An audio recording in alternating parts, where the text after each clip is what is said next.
Got it. Okay, great.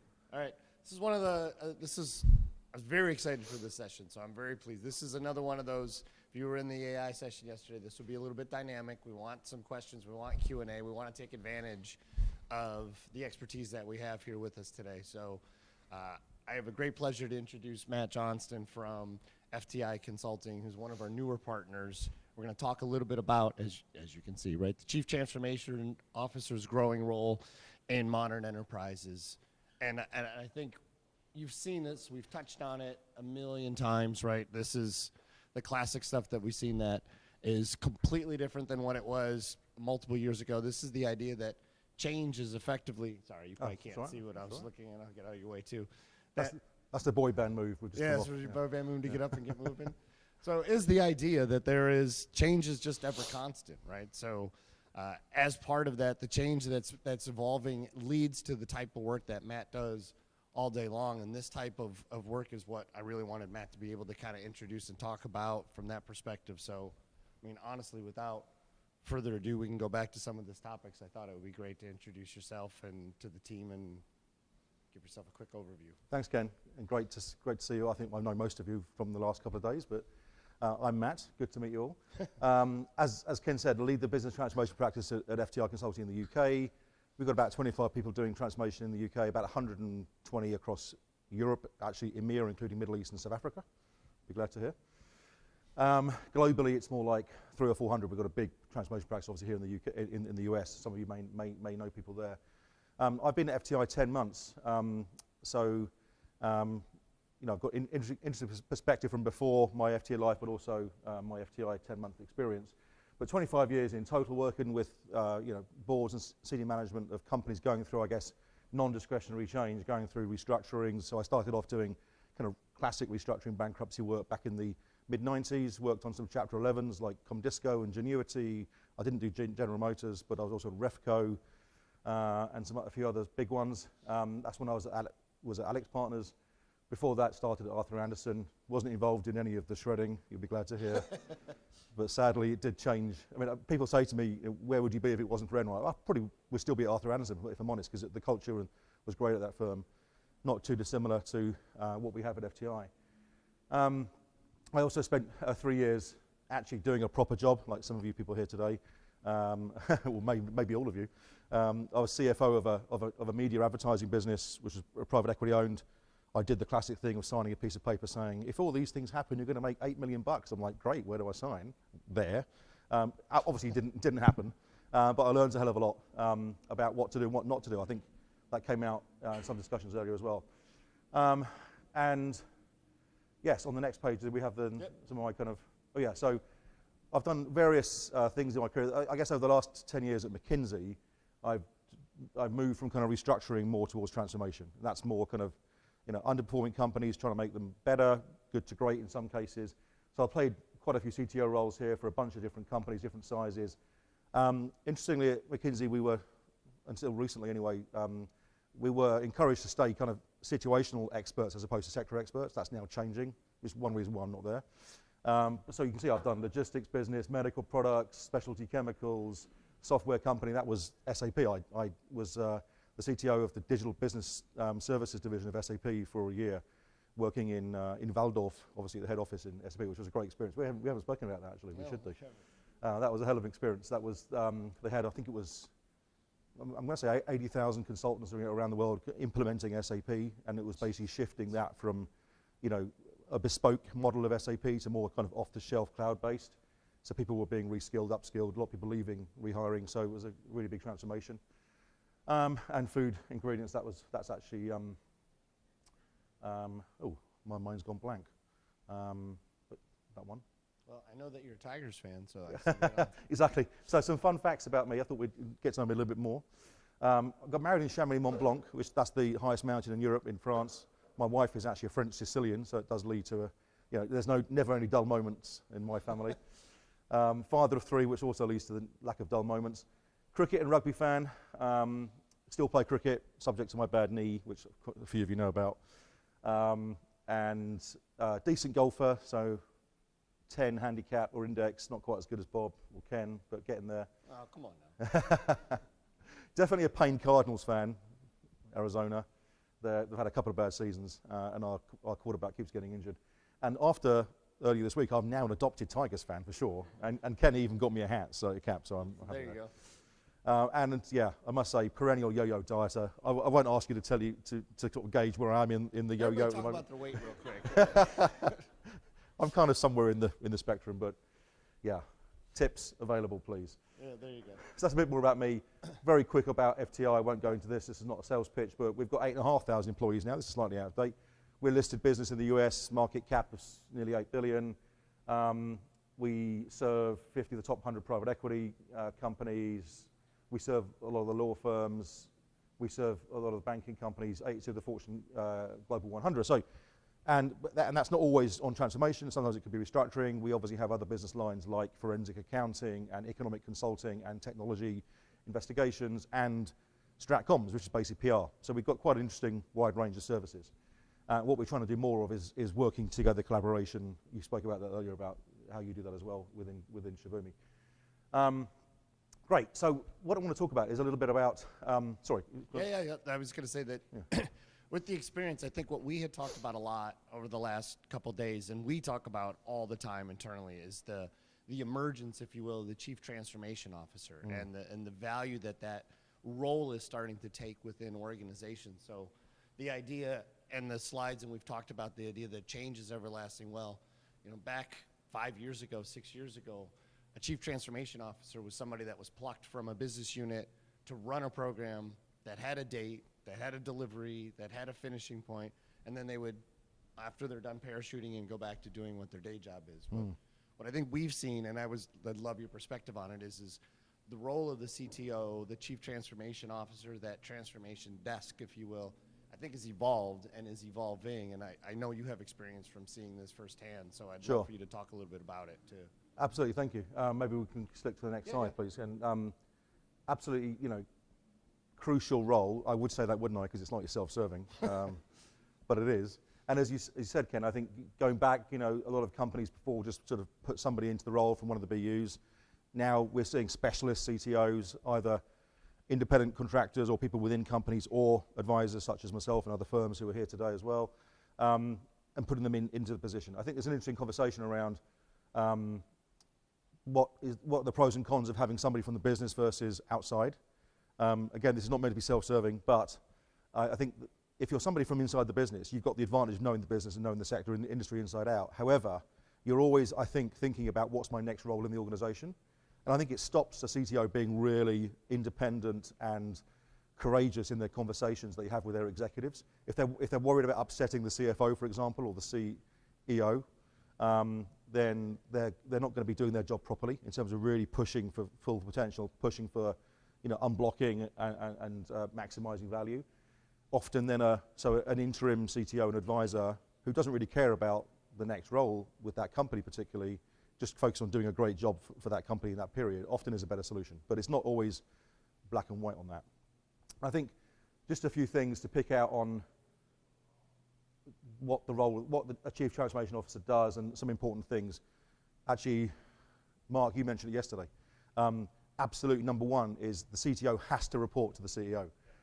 I was going to ask about that because there's so many places where, because this is kind of a newer role and almost an evolving role that's gone on, there's organizations are doing this in different ways. They're tackling this in different ways. They're thinking about this concept. So any best practices or leading practices, maybe not best yet, but like leading practices that you'd recommend, because I think that is critical. If you're going to have the responsibility, you kind of need the authority, if you will. So I would love Exactly. No, I totally agree. And I think effectively the CTO needs to be an extension of the CEO, needs to have their mandate, because the CEO can't be everywhere. And actually the beauty of the CTO is that really the CEO and the CFO are left to run the business. You go and run the business because that's really important. Let the CTO run the transformation, if that makes sense. But it has to be with that authority and mandate that they can push people, hold peer-to-peer conversations, and hold people to account. The example I mentioned, kind of Chatham House rules and everything, but the example I mentioned at SAP, it wasn't set up for success, if I'm honest, because I reported to the COO of the division, not the CEO. The CEO was kind of there and attended the steercos, but there was always a risk, and it happened that some of the other execs went around me to the CEO and kind of push back on what I was trying to do. And we got there, but it was very lumpy and bumpy. So I think it's this point about holding peers to account, having courageous conversations, and there was a classic slide that we had in McKinsey which said, the CTO has not done their job properly if they've not made the person uncomfortable at least once in a meeting. I don't go as far as saying that because I think that's a little bit McKinsey, but I think there is a bit about having those courageous conversations and holding people to account. Say, you promised to do this, we're now late. But rather than pointing a finger and knocking them on the head, it's how can I help you unblock and take this forward so that next week we achieve that. That's really kind of more the account. I think this point on communication and progressing and celebrating successes, and that's the first point where you'll see I've put this in a few times. Need one source the truth. Guess what? We need Shibumi, or in our case, FTI Max powered by Shibumi, hopefully about to get launched. And I think this is just the first touch point where the CTO needs to be across the program and being able to regularly communicate quick updates, one source of the truth, and this celebrating successes is a major point. You might have heard about some stories that transformations that you've been involved in. Transformation team of the week, initiative owner of the week. Some people even you go as far as you issue badges. People walking around with badges. I mean, people take it seriously about being the initiative owner of the week, and they take pride of it. Clearly, it also leads to recognition and, in some cases, small kind of financial rewards as well. So, kind of tying that into the incentive system really, and celebrating those successes. Sorry, Ken, were you going to? No, this is great. Keep going, please. I think this is an important point. I asked a question on this yesterday, if you remember, in the plenary. Although it is, again, a McKinsey thing, I do believe this, and FTI believes as well, which is if you just do the performance transformation without the culture, you're going to fail. You've got to take people with you on the journey. And the CTO has to be a person who buys into that. I've worked with some CTOs where I've been their kind of coach, and they've not really bought into that. They kind of played lip service to it. They kind of said, oh yeah, we'll take the people with us. But actually you really got to get into the iceberg in terms of what you observe above the water is just behaviours. Underneath is all the mindsets that are holding people back from doing things. Because ultimately, to transform any organisation, everybody in the organisation, it could be tens of thousands, has to change something that they do. Matt mentioned it earlier about the F1 team. Everyone's got to change something by even a millimetre here or a millimetre there to make the whole thing work, and you've got to take people with you. Getting into some sort of delivery topics, clearly the CTO needs to lead a team, a dedicated transformation office team. We've seen other, Bob and Mark were talking about other names for that, enterprise PMO, all that kind of stuff. I really like the concept of the innovation office that Bob and Mark put out there. I think I might start using that. Maybe. As you think about that, it's kind of what this is ultimately going to evolve to. It kind of creates that continuous innovation cycle versus transformation sounding like it has an end. If transformation sounds like it has an end, then you're setting it up for a difficult a difficult role that could be able to be successful. So that's true. Having the concept of innovation sort of means it sounds a little bit more everlasting for them. In fact, exactly. The logistics company I mentioned on the first slide is actually Brambles, the largest pallet company in the world, the blue pallets. You see them all over the place. One of the nightmares they had was trying to find lost pallets. So if you see one, just kind of, you can tag it on an app. There is an app. They didn't buy into that at the beginning, but they did afterwards. They were really bought into the fact that a little bit different actually to the story we heard about in Canada yesterday, which they were focused on the first year. Let's nail the first year of transformation. Again, you could debate whether that is a transformation because it's year one. And only after we finished kind of year one did they then kind of wrap all the kind of year 2, 3, 4, 5 stuff into it, and it became, they kind of bought the concept that transformation is forever, rather than it's just the first year. But it does take time sometimes to get the clients in the same mindset, but nowadays it's moving that way. I think clearly this weekly cadence, the drumbeat, is so vital of a transformation office. You can't let things go for 4 weeks or a month.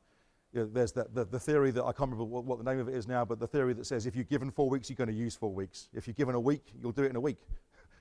It's just human nature, right? We all leave things to my son right now is cramming for his exams next week. I know it's happening. And again, those meetings where the CTO chairs the meeting with their team, with the work stream and initiative owners in the room. And again, the importance there of having one source of the truth. So at the end of my tenure at McKinsey, when I used the other product that we don't mention, the other It's one. okay, we replaced that. Okay, yeah, fine. Yeah, we do. You know, we ran all of our weekly meetings and our steering meetings directly from the tool. And that was great. So we had no more wasted time on PowerPoints. Now, at the same time, your charting is great. And it's great to see the developments there, Mark, that you presented the other day, yesterday. Because I think easy to drop and drag some charts into PowerPoint if someone demands PowerPoint. But I love doing it just straight from the tool. Yeah. It's live. There's no one saying, hang on, which version is this? When was this printed? When was this? You know, it's like, it's live. It's on the cloud. And those meetings are really focused on unblocking. I think we was some talk about that earlier. Unblocking, accelerating, getting to value. If we've lost $1 million here, how are we going to replace that? And again, the CTO needs to be strong on that and firm, as opposed to letting people off the hook. I was going to comment on that because you guys, I've heard this comment all the time, and I love it. It's the embracing of the red, right? It's actually that's not a bad thing. That's its intent.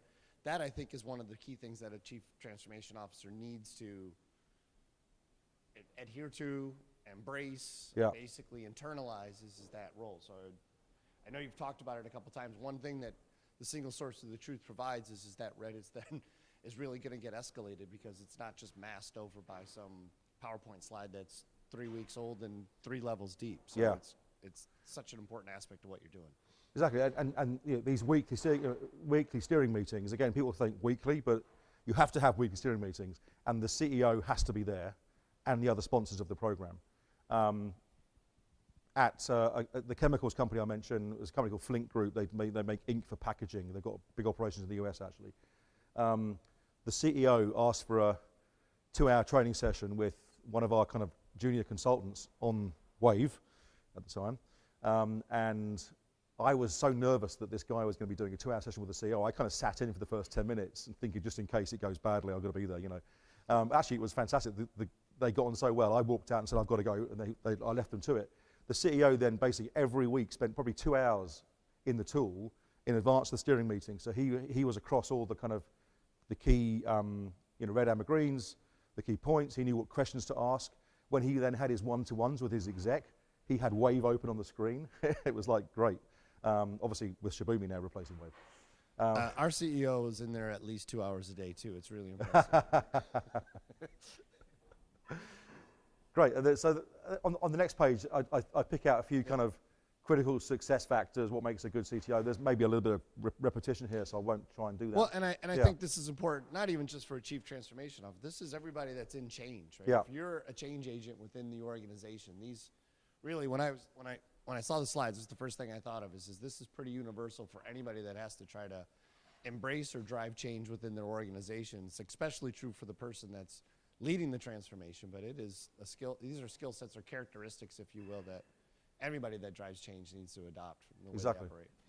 Yeah, I think, you know, motivate and inspire, I think, are 2 key words there. And, you know, transformation is hard. I think we all know that. And it's a big pull on people's time. But I think you, as a CTO, you have to then role model that behavior that cascades down, that this is important. We're doing this because we've got board approval. This is our most important thing we're doing right now.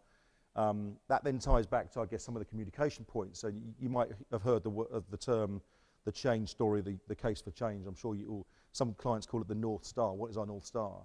And it's vital you have that defined up front so that everyone knows where we're heading. And this is how you can then take people with you. And what a good CTO does is keeps going back to the North Star and say, hey, let's not forget where we're heading, right? This is tough, right? These are tough conversations. This is a tough time. We're all working hard, but let's not forget when we get there, here's what life looks like, right? It's going to be fantastic because of this and that and this. We're going to have rewarding jobs. We're going to have career progression, and you just got to keep communicating that relentlessly. And again, the courageous conversations, peer-to-peer conversations are crucial. I think what I try to do as a CTO is not have any surprises for my peer-to-peer execs. So, for example, if I knew I was going to be raising a really tough subject and I was pointing out that they were falling behind and they had to jump, you know, I would kind of give them a heads up before to make sure, you know, just the back channel conversation, the coffee machine, whatever it might be, and say, hey, look, I'm going to really push on this just so you're prepared. And that, again, builds trust and sort of intimacy, I guess, with the peers. I think the problem-solving area is I think quite important, right? So, and that you could argue that's also around kind of knowledge, and it comes to the point I raised earlier about whether an internal CTO is better than an external CTO.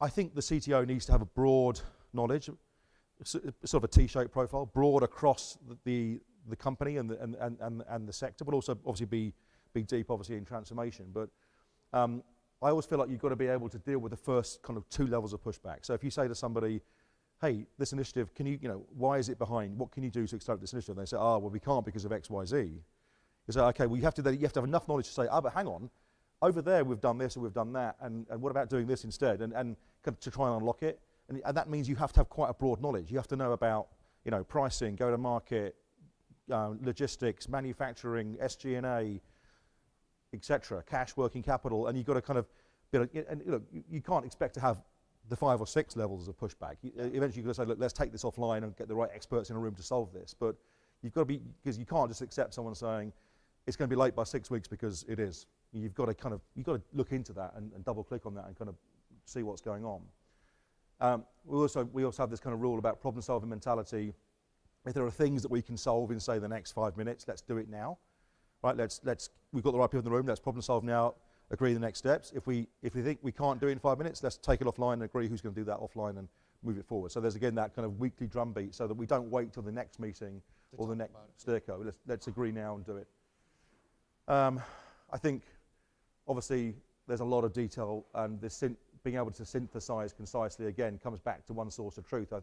As a CTO, before every meeting, I had my kind of CTO dashboard in the tool, and I just made sure that I was across the key things. But the ability to just kind of see what are the top 5 things off track, what are the top 5 things ahead of schedule. And let's not forget we want to celebrate successes, so let's call those out as well. Top 5 things where if we don't get on top of these milestones, we're going to be falling behind. I think that's where some of the stuff you're working on is great around the sort of predictive analysis. The last guys called it transformatics. Not sure that's a nice word, but but kind of like, how can we start looking at predictive analysis around, typically if there's 3 milestones that are more than 5 days late, there's a 75% chance that you're going to lose $1 million on this initiative, that kind of stuff, and kind of bringing that into the CTO, into the TO meetings. And then maybe the last point, and then I'll pause and see if there's any questions, is this point around sacred cows. I think that's an expression that travels right here. So, again, some transformations that have been difficult for me have been where the CEO or the board, quite frankly, say, look, everything's up for, what's the word? Everything's in. Yeah, everything's up for. Yeah. Everything's in play. For the discussion, however, on the table. Don't look at this bit over here, or don't look at that bit over here, and that bit's incubation because and then it's really difficult because if your transformation is not holistic and it's just focused on one bit of the organisation, obviously you can have divisional transformations. I'm not saying, but if you look at the whole business, you really want to have everything in scope, no sacred cows. It also helps the fact that when you're communicating, imagine a situation if you're announcing that you're doing a RIF in operations and you're letting blue collars go, but over here in the white collars in SG&A, there's no RIF. You've got to kind of make it a fair kind of transformation across, as long as that's the right thing to do, of course. And again, that takes a strong character to make sure that there are no sacred cows. Everything's on the table. That was the expression I was looking for. Sorry.